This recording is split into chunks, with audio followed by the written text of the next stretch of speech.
Hey guys, if you're shopping for knives and gear, make sure you check out the description of the video you're watching right now for links to some great online retailers. There's also individual links for knives that I personally recommend. Thanks! What's going on YouTube? Metal Complex here, and today we've got another interesting knife review slash knife overview to share with you guys. This is the Monterey Bay Knives Old Guard. Oh goodness, the aesthetic of this. I love straight lines, simple aesthetic. I've been saying that for years now. This absolutely appeals to me aesthetically, but at the time of this recording, this and its carbon fiber brother are currently sold out. However, I remember picking this up and thinking, oh my gosh, I love this. There's a couple of little things that I would change, but I would love to see a version of this in full titanium. Turns out, there's actually a newer one in the works. So you can check out the listing of this knife on the Monterey Bay Knives website. But if you check out their Instagram, you'll see that they've actually got a smaller one planned and then changes all the way around. We're going to talk about this knife and some of the changes that are going to occur in the newer one. So if you like how this looks and you're thinking, I can kind of see where this is going, I'm interested, you've got my attention, stick around, because I've got more good news for you. Thank you so much to Lavender Pants 86 on Instagram for sending this guy in. He sent a whole bunch of knives. Lavender Pants has been around on this channel forever, and honestly, no matter what knife channel you watch, you've probably heard Lavender Pants' name. He's become, I said this in a live stream, the guy's just becoming a celebrity because of his name and his involvement in the knife community in general and his participation in other channels. So give him a follow. He's a cool guy. He's got a lot of really cool knives too. Thanks so much to my generous patrons for supporting me right now. If you are enjoying the daily knife content on this channel and you'd like to support me as well, you can find my Patreon link down in the description. Get your hands on some cool stickers and other benefits. And please follow me on Instagram at metal_complex. Let's go ahead and get a measurement of this guy. Overall length of the MBK Old Guard coming in at a... Honestly, I thought it was bigger than that. It's about 8.1 inches overall by my measurement. Blade length, 3.5 inches. Cutting edge coming in. Is that a hair? Yuck. Blade length coming in at, or cutting edge coming in at about 3.3 inches overall, something like that. Let's go ahead and do some size comparisons up against the Ontario rat. I almost called it the Ontario rat. Ontario rat coming in at 8.6 inches overall. That's the rat 1, by the way. Spyderco PM2. Spyderco PM2 coming in at 8.3 inches overall. How about up against the Benchmade Griptilian, or in this case, the Ritter Hogue? Ritter Hogue is coming in also at 8 inches overall. We're at a slight angle here, so it's going to look like it's slightly shorter, but it's the same. How about up against the Spyderco Para 3? Spyderco Para 3 is coming in at 7.25 inches overall. And last but not least, the Benchmade Mini Griptilian. Mini Griptilian coming in at 6.75 inches overall. How's the action on this guy? These knives are not manufactured in the United States. As far as I know, they are manufactured in China. Who's their OEM? I don't know. I think they keep that kind of secretive. There's a lot of different reasons for that, but in any case, just so I'll point out, Monterey Bay Knives have always had really, really good fit and finish, and they've gotten better as I've handled different designs. They work with like Ray Laconico. There's a whole bunch of those designs out there, right? So I'm not going to question their quality. There's a lot. There are so many different Chinese OEMs that I'm not aware of. There's the ones that we're all aware of, like Rayot and Bestech and Wii, right? There's a whole bunch of them. So whoever they are, they seem to be doing a really good job. But the action, since we're discussing that, is really good. And I remember, doing this for the first time. We're at an angle here. And thinking, boy, that's nice, but it has that distinct washer feeling. But it couldn't be washers. It's really smooth. Yeah, it actually is on phosphor bronze washers, which is always something that is just delightful to see. You can see the blade steels M390. When we can get a knife on washers and have this type of action, it's really great, because washers are, like, here's the thing. I think people the whole like bearings aren't durable thing is kind of overblown. For 99% of people, and I say that, people always get mad at me when I throw that number out there, right? I'm just guessing based on what we all, the types of viewers and that I get and the types of comments that I get. most of us, the vast majority of us, are not going to have an issue with bearings. Bearings can be a problem if you're working in an overly dirty environment, especially like a sandy or gritty environment. You get something in there, right? It's going to slow everything down. It's going to grind everything. It's going to be bad, right? Phosphor bronze washers, no, those are flat up against the walls between the face of the blade and the scales. Sometimes there's a steel surface. Well, there is going to be I believe there's actually a steel surface in here. Yeah, you can see actually there's a countersunk liner in there. And that's going to, for the most part, keep debris completely and totally out of there and keep the knife functioning, at least in terms of the pivot surfaces, the surfaces between the washers and the blade, and the walls of the liners. So that's great. You can get that type of action. This thing very easily deploys. The thumb studs are in a perfect position. You can also do the reverse flick very easily. Very easy to disengage. There's plenty of room right here to access the lock bar. Actually, on both sides, it's been knocked out a little bit. So no matter how far that lock bar wears over, which is probably not going to be very far in a very, in a short amount of time, it's going to take a long time for the lock bar to wear over, right? You're always going to be able to access it. And it's always going to deploy, and it's always going to be satisfying. This is a nice, satisfying knife to deploy. So yeah, the action is fantastic. I don't have an issue with the thumb studs or anything like that. Now, from what I understand, they are changing the thumb studs a little bit, apparently, to make them not quite as sharp. I don't feel that they are. There's a little bit of sharpness right here, but that just feels like general texturing to catch your finger. It's not like the thumb stud on a Sebenza that's very pointy, and after a while starts to, oh, ow, my finger, Yeah, if you're going to open it like 20 times in a row, then yeah, that's a thumb stud that's going to be bothersome. This thumb stud, I don't have a problem with it at all. Let's go ahead and do a hardware check, get out my tools here. As per usual, my tools are very recommendable and very inexpensive. You can find them right down in the description of the video that you're watching right now. I believe the pivot is T8. Yeah. And the body screws, we're not going to check them. They are T6. The other side of the pivot is also T8. The lock bar insert screw is also it's going to be T6 as well. Yeah, these are all T6. Now, you guys know my thing. I don't like T6. I'd rather it all be T8. Apparently, the new one is going to have T8 across the board.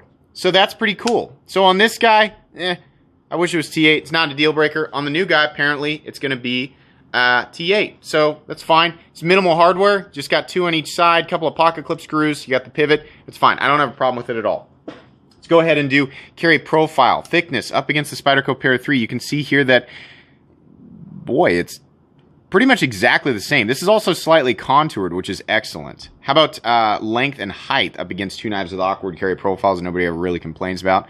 PM2 and Para 3, right? Lengthwise, longer than the Para 3, not quite as long as the PM2, nowhere near as tall as either of them. I'm pretty happy with the carry profile of this guy, especially considering it is a full-size knife. It's not a skinny knife, but it's got a nice slender-esque profile. It's good. It's not tall. It's not thick, right? Materials and weight.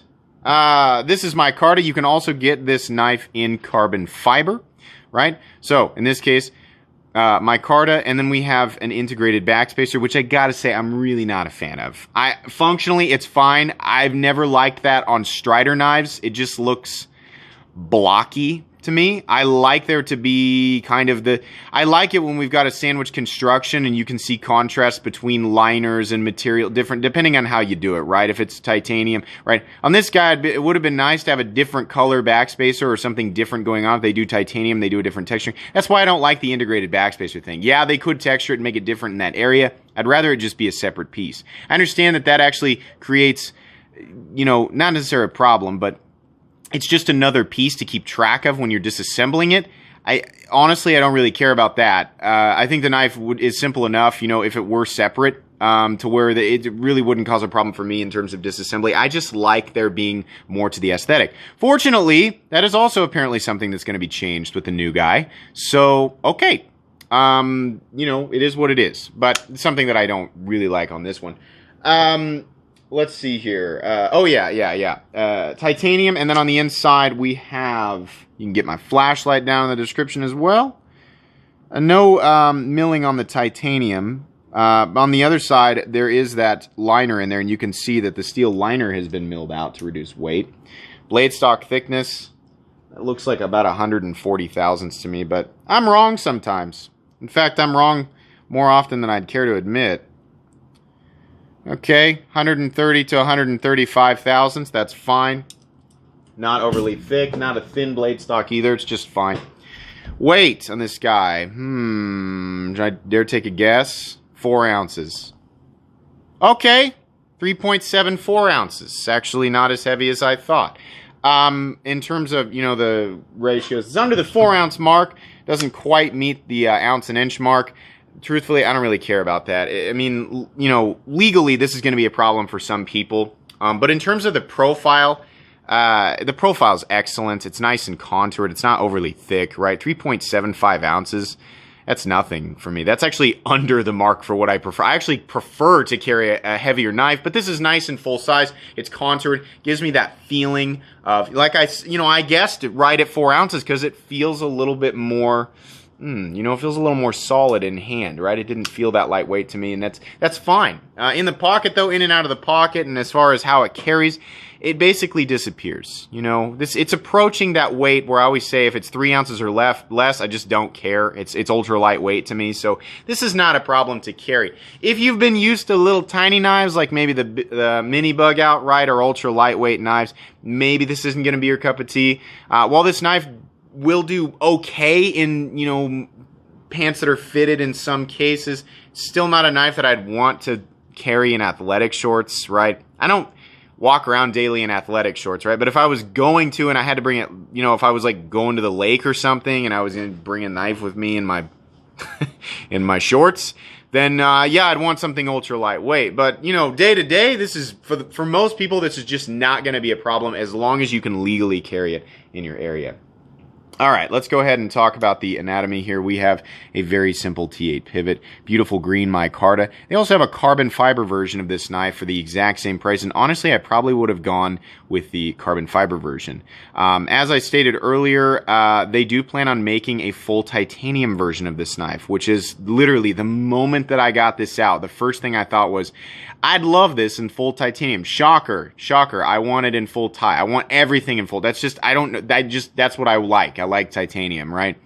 I'll say this. I know that they probably want to go for a clean aesthetic, but I would just love if they did a titanium version with just some type of, some milling, right? It doesn't necessarily have to be a diamond pattern, but some very thin, diagonal lines going all the way down on the titanium would have just been beautiful. That's not to say that if they don't do that, it won't be good, right? The ergonomic lines on this guy are great. The shape of the pocket clip, the way that they do this, they contour the clip, they round this area right here. No hint of a hot spot on this guy.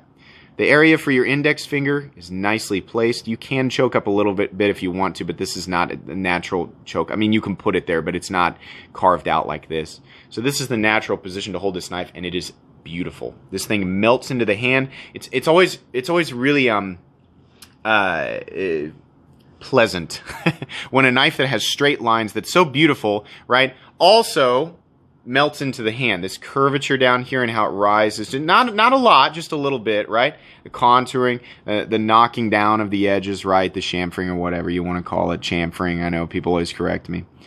Very, very comfortable in the hand. This is a knife that I would, every single time I got it out to use it would just be, happy that this is in my hand. This is the tool that I'm holding to get the job done. It's very comfortable, feels very secure, despite not having any texturing and not having any aggressive lines to hold your hand in. It really does do a good job of holding your hand in. No jimping up here, not that it needs it, right? I always like it when knives of this size have some jimping, right? But truthfully, I'm okay without it. It's just fine. Like I said, the positioning of the thumb studs is just about perfect. It's very easy to engage and fire. In fact, it needs literally you don't need any wrist with this. You can just barely push your thumb up and it's going to deploy every single time, and that's great. The blade, the blade is beautiful. We have what I'm going to call, yeah, that's a drop point. Yeah, drops to the right. Not completely flat ground, but very close. We have a satin finish on the... So a lot of my complaints that come with satin finishes, you guys have heard me say this over and over again, I'm tired of satin finishes. Something that really bothers me when I see a satin finished knife is and I think it's belt burn, or maybe just the heat from the friction of the belt. Maybe that's what belt burn is. Sometimes I see slight variations in color in like these satin finishes. Like you'll see satin, and then it'll be ever so slightly bronze, and then there'll be a darker area, and that just drives me insane. I hate inconsistency in the finish. I want it to all look the same. I want it to all be uniform, right? If the blade is supposed to have a bronzy tinge to it, right, then make the whole thing that way. It looks incomplete, it looks lazy, it looks unfinished when that occurs, and I see that more often in satin finished production knives from China than anything else. Though I'll admit I have seen it on ZT knives and other knives. I mean, I've even seen it on a couple of Benchmade knives here and there. I've definitely seen it on a couple of Spydercos. I don't like it. I like it when a blade is something about, you know, when they finish the blade and then they tumble it. The finish and everything and the color always looks very consistent to me, and I like that. Now, that is not an issue on this knife. It is very consistent. It's very good looking. I'm not seeing any weird spots in the blade, right? Everything looks great. So I'm okay with that, but I'll admit I would have preferred a tumbled finish on this. Surprise, right? Here's the thing. Whatever the knife is, I always like it when they give options, right? Give an option for satin. Give an option for tumbled. Give an option for a black wash, acid wash, DLC, something darker so that people can get the contrast and the finish that they want, right? When your only choice is satin, it makes me, I don't know. I like it, but I don't know. You know, I think offering some different finishes is always good, but it's not always something that everybody can do. In any case, the finish on this blade looks awesome. Here's what I really appreciate about it. It literally just says MBK. And because they opted to put the steel stamp right here, you don't see anything else on the blade. You get to just look how clean this aesthetic is, just like this. Knife, right? You're not seeing anything else. It's great. Corners up here have been knocked down, so despite the fact that it is a satin finished blade, we don't have the sharp corners up there. That's great. Nice tip, not a delicate tip by any stretch of the imagination. You're going to have plenty of material out here. The edge is done very, very well. No awkwardness, no toothiness, right? No nicks, no rolls in this one. It seems as though this knife hasn't been used yet. And then behind the edge, I mean, it's thin. It's not an absolute, it's not an open L laser beam, but it's thin and it's going to be a delight to pass or push through material. I love the blade shape. This is one of the most, you know, versatile blade shapes that are out there, and it's one of the most common blade shapes that are out there because it is so useful and functional. It's not going to be perfect for everybody, but I love the look of this blade. Absolutely love the look of the blade. I really don't have any complaints about it, honestly. Stop pin, always gloss over this part. Stop pin's back here, and there's no shouldering, but that's okay. It doesn't necessarily need shouldering. Screws look fine. Fit and finish all the way around. The fitment of everything is fine. Like I said, I don't like the integrated backspacer look, but it's okay, and it functions, right? It meets up. It's nice and flush back here. There is a lanyard hole, so there you go. Lanyard people, it's there. Pocket clip is being, well, prioritized, I guess, over the lanyard hole's not in the way, so that's fine. The pocket clip goes perfectly with the design. It's fantastic. There's a continuous ramp, which means it's going to rise to meet whatever thickness of pocket seam you're dealing with.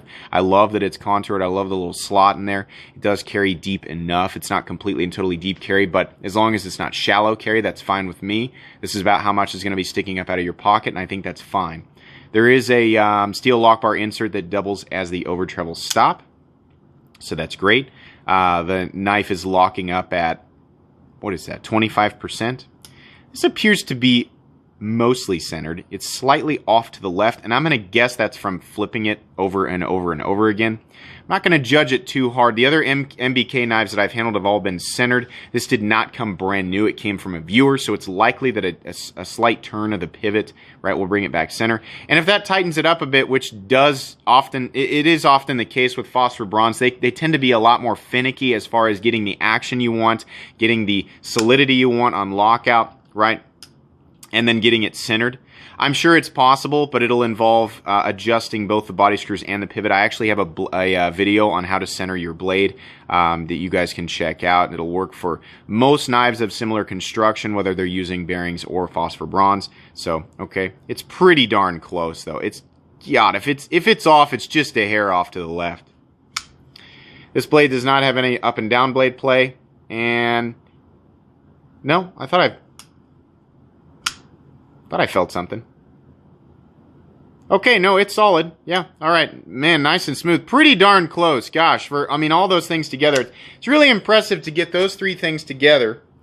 Get everything working functionally, right? It's nice and smooth. Pretty darn center. Pretty darn close.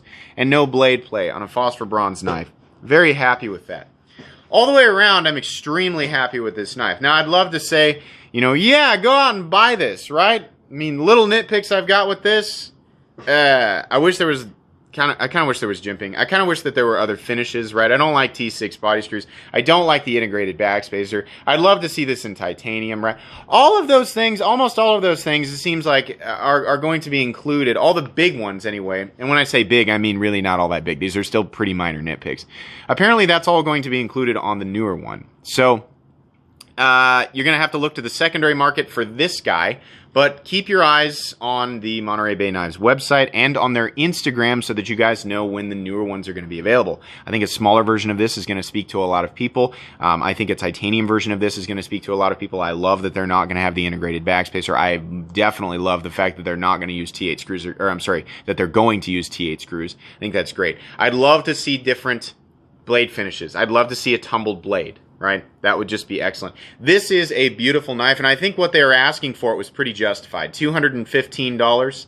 I think that's pretty good, right? There are so many different build quality, well, not build quality. There's a certain level of quality that you expect at $200 to $215, and I think this knife meets it in every way. But there's a lot of different variations in terms of materials and the build and the form that it takes, right? M390. Yep, micarta, yep, titanium, yep, carbon fiber, yep. I mean, all that stuff, that's fine. This is an appropriate price for a knife like this, and I think they did a great job. Honestly, I think they do. I can't stress enough exactly how much I love the aesthetic of this. And I'm sure it'll appeal to a lot of people. In fact, I mean, you guys don't need me to tell you that this is a popular knife. It is a popular knife. A lot of you guys have been seeing this, I'm sure, all over Instagram. This is cool. I really like this.